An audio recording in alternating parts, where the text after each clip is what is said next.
Today we have two beginner rear-wheel drive RC drift chassis kits from some of the biggest names in RC drifting from Japan. From RevD, the wildly popular so far RDX, and from Yokomo, their newest iteration of a starter drift chassis, the Rookie Drift 2.0. We're going to assemble, analyze, and see which one is the best choice for your first RC drift car. Quickly before we start building, obviously there's going to be some tools involved. Now each kit comes with some basic tools to get the chassis together. This usually includes some Allen wrenches and a cross wrench. The cross wrench is usually enough for most of the nuts that you'll find in the build, but I really can't imagine building these cars with Allen wrenches. Quality hex drivers can be pretty affordable and can last you the life of the hobby if you invest enough the first time. Everyone knows the right tool for the job makes the job so much easier, and this is no exception. So I'm going to be building these cars with my EcoPower multi-driver for the 1.5mm and 2mm screws. Those are pretty much the only hex drivers that you'll need on either of these cars, so feel free to pick up single drivers, and you'll thank yourself later for not suffering through using Allen wrenches for everything. Some other non-included tools that can end up being pretty important are a hobby knife or a pair of flush cutters.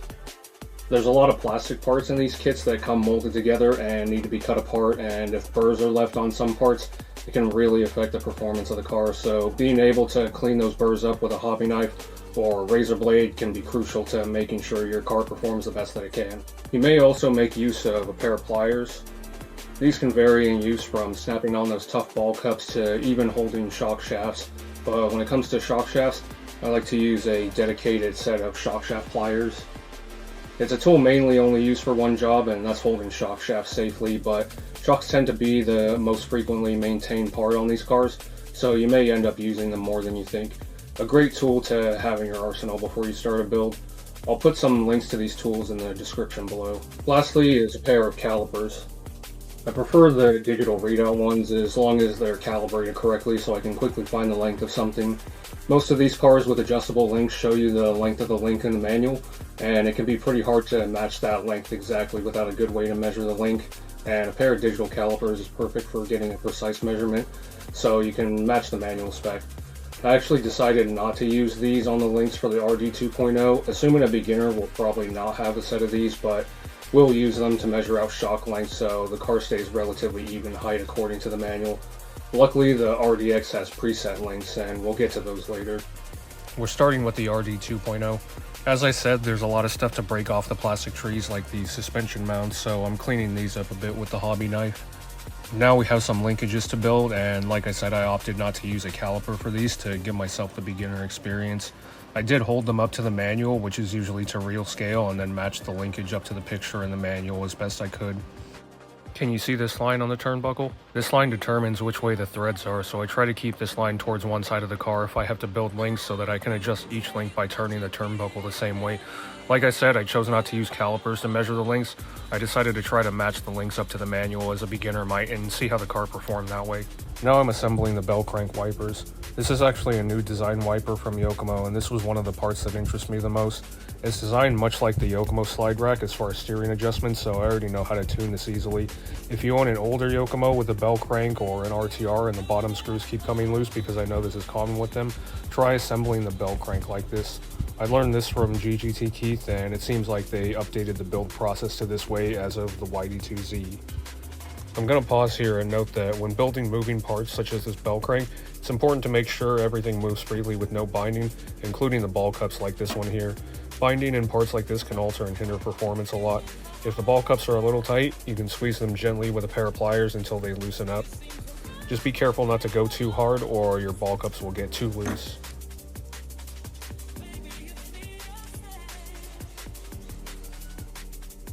Next is the differential. Now the diff comes fully assembled, but the manual states to grease some parts, so I took it apart to grease those parts with the included black grease. This is a gear differential and includes 7,500 CST oil. Differential oil tends to be thick, so I usually fill the diff and let it sit to bleed the small air bubbles out while I continue the build. Along both of these builds, you may see some tips or notes in the manual from the manufacturer. These usually offer useful information like this and is worth paying attention to as you build the car. The RD2 includes these screw and idler shafts like the SD and MD series cars, and these can be a bit tough to hold the shaft while you tighten it. Feel free to use a small dab of green or blue Loctite on these screws if you feel like you can't get them tight enough. You could also try holding them with some shock pliers so you don't scratch the shaft up if you got some before building. Now the spur and motor plate going on. The spur I recognize from the Ready to Run kit, so I see some cost cutting there, and the manual dictates the motor position be set all the way back, which is where I would typically prefer it anyways. Some more notes here. I've seen plenty of people smash these ball cups on upside down, so keep an eye on the direction of them. There's also quite a few parts in both kits that we won't use, so don't panic if you finish building and see some major looking parts left over. Just look for notes like this.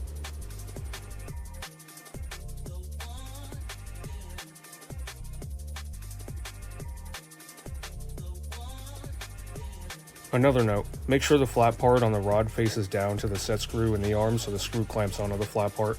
I noticed Yokomo moved this rod adapter to a smaller size than usual. Along with a new style upper and lower arm, I feel like they're trying to move to newly designed parts away from the previous YD2 designs.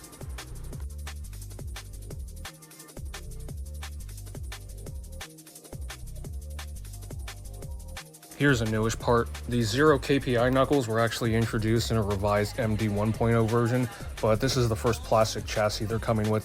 There's no specific height for the knuckle stopper, just make sure it does its job and contacts the lower arm at full lock. The rear axles I feel are important to grease, but requires disassembly to grease properly. I hope you listened to me about buying that 1.5mm driver. If not, and you're using an Allen wrench to crack these screws loose, good luck. I also like to smear a bit of grease into the joint after reassembly and then wipe the excess off with a paper towel. This is an open area prone to attracting a lot of dirt, which can kill the bearings there quicker, so grease this part sparingly. A couple more odd new parts. This rear shock lower adapter decreases your shock mounting holes from 3 to 1, so you only have one option here. You could always try to use a standoff instead for more shock angle options.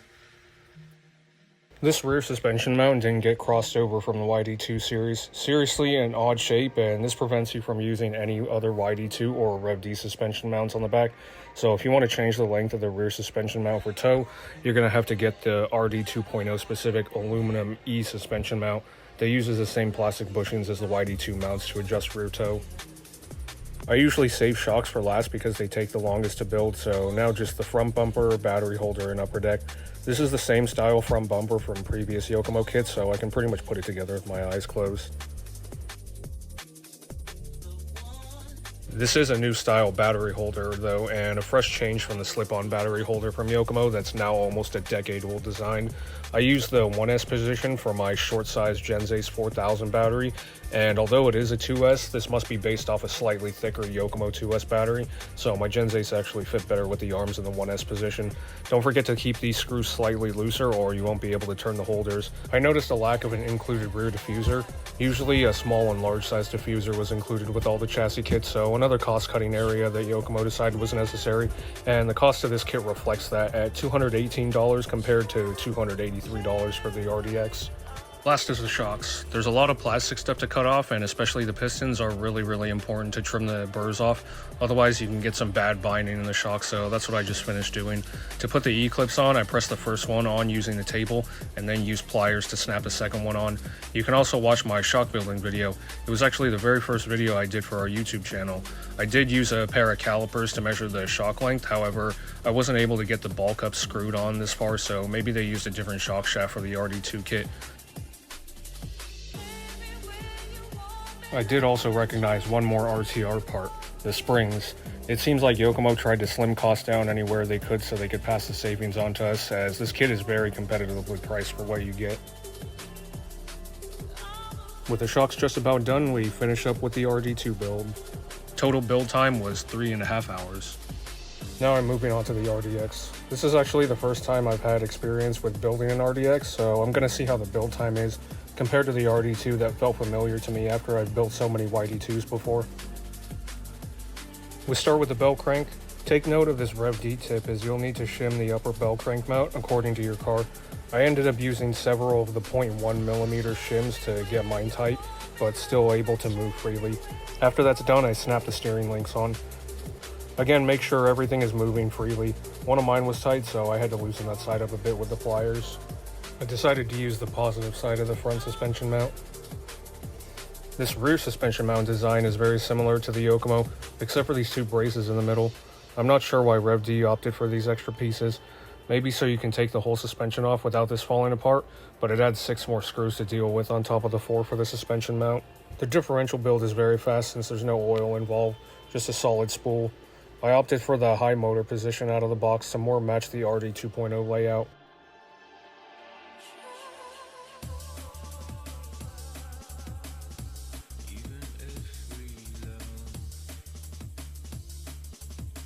Cracking the axles loose again here to grease. This plastic bearing spacer is used to take up some free room in the hub to properly space the wheel bearing out. Even with this, I found there was still a bit of play in the brake rotor hexes, but nothing super alarming. What is alarming is RevD using Phillips head screws to hold the rear hub hinge pins in. They do this on their HT arms too.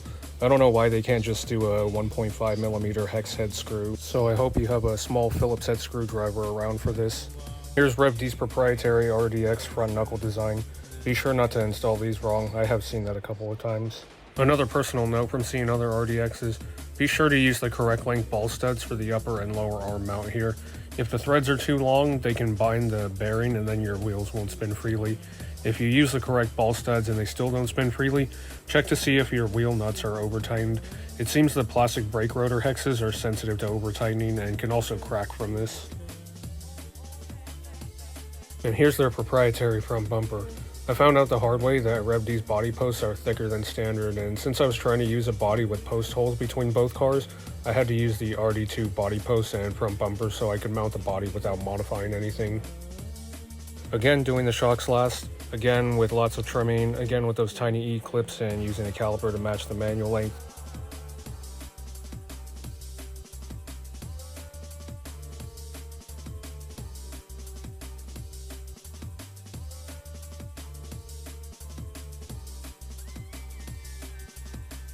And we're done.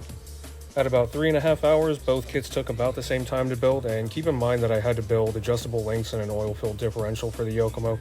So now let's go over the electronics I'm going to be using for both of these cars. I decided to use the RevD RSST servo, the Yokomo V4 gyro, the Hobbywing Quick Run 10 BL120 G2 ESC, and Hobbywing's Quick Run 3560 10.5 turn motor.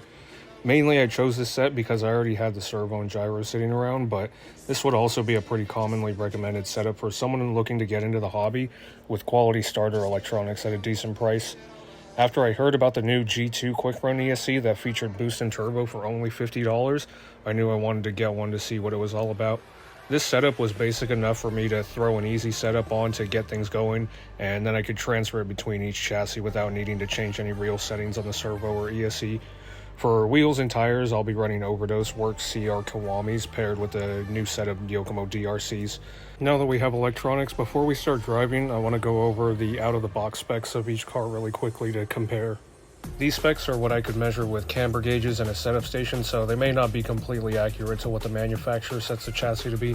The RD 2.0 will fit 195mm and wider bodies, where the RDX will fit 200mm or wider bodies because of its wide front track width.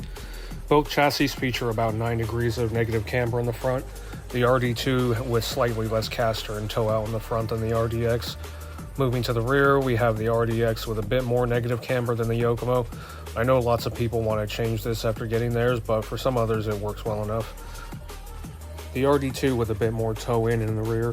Final drive ratios are 8.99 for the Yokomo and 10.92 for the RevD.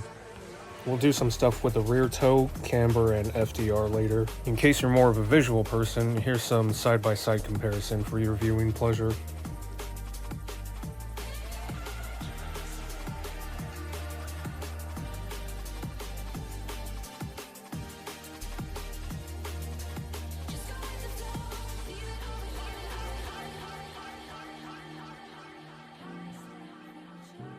Here's both on the scale. The RD 2.0 significantly lighter on the front end and with about 17 grams more rear weight, even though overall weight on the two is close to the same. Now on to some driving. On this Hobbywing ESC, I'm running 28 degrees of boost and 20 degrees of turbo. There's no additional adjustable timing available on the motor, so we're at a total of 48 degrees of timing. Gyro gain is about 63%. So far, I'm feeling the car is pretty great for what it is. The front end feels controlled and consistent, and the overall grip and speed is not too bad for an all-plastic kit. The Hobbywing setup feels like it's maybe lacking some finer control or adjustability, but not bad for $50 if that's all you have to get started with for an ESC. I wouldn't say that the Yokomo Rev D servo gyro combo is the absolute best that you can get on the market, but it's enough to start out with and isn't overly complicated like the higher end stuff can be.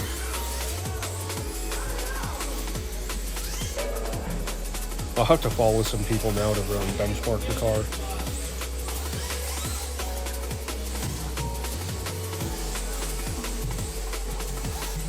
I'm not having to work too hard to stay in the middle of the pack here and keep up with the leader. These are all guys who have thousands of dollars into their cars and setups and are some of our top local drivers. The chassis and electronics for this car without the remote or a battery only cost roughly $550, so this is pretty impressive performance out of such a low budget car.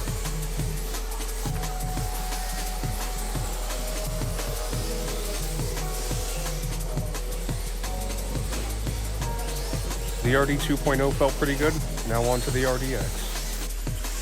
All I did was move the electronics over from the RD2 and reset the gyro endpoints. I did have to lower the gyro gain a bit to around 55% to maintain the same driving feel as the Yokomo. Maybe because of the difference in servo orientation, I'm not entirely sure. Even after letting the tires settle into the RDX's increased rear camber settings, the car feels noticeably slower than the Yokomo. But again, let's benchmark it by chasing.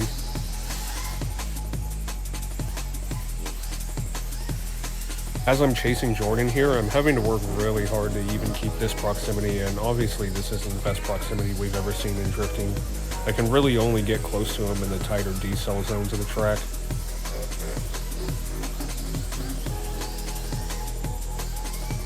Now he's going to pull over and he's going to chase me.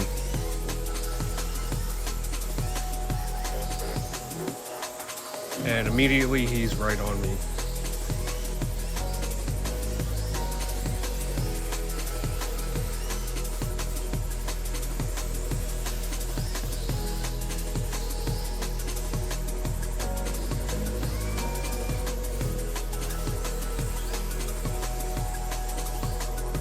Yeah, this whole time he's pretty much been on me and never let up.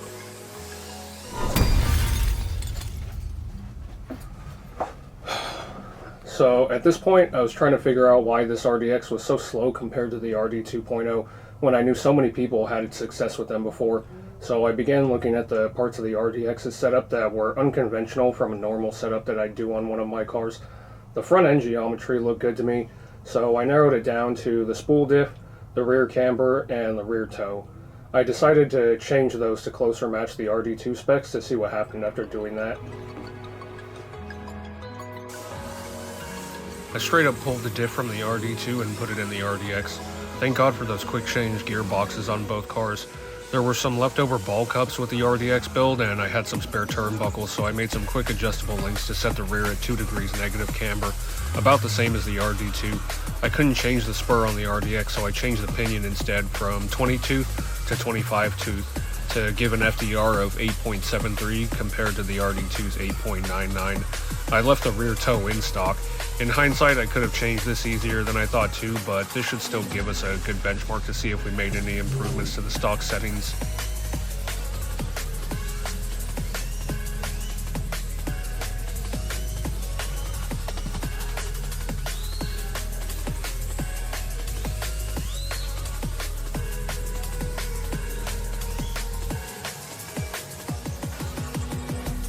As I led this group, I could feel a slight increase in speed, although it was still a bit on the slow side, but much better than the stock settings, I think.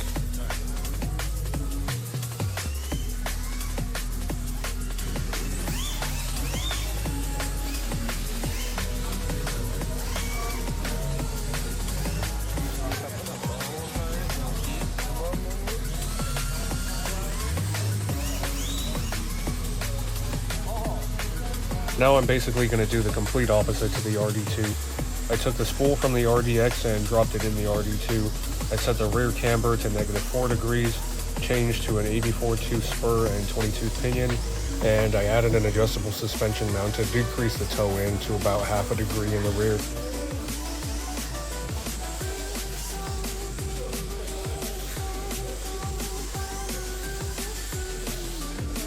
It's still controllable and consistent, which mainly comes from the front end, I think, but overall it's just slowed down a lot from box stock settings.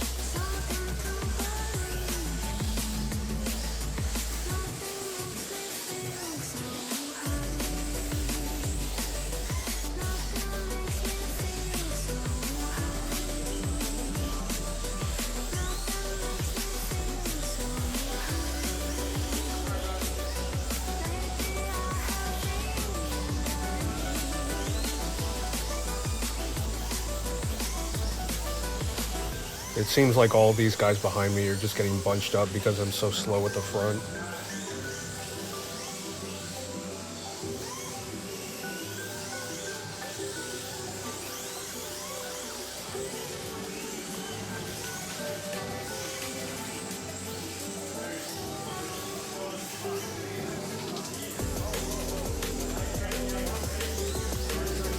I pulled over to see if I can chase now.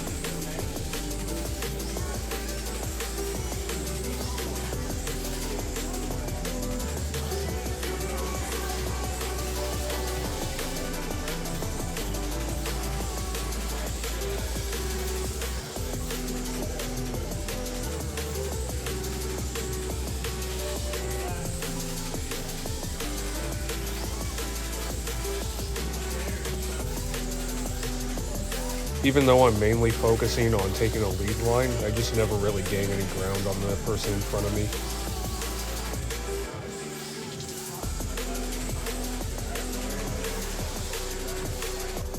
After all this testing, I think the RD 2.0 has a better out-of-the-box setup and is also much more competitively priced considering these parts that you would need to match the RD2. You're looking at an open diff, the RDX spur hub so you can even change the spur, spur and pinion, turnbuckles, an adjustable suspension mount, and a bushing spur.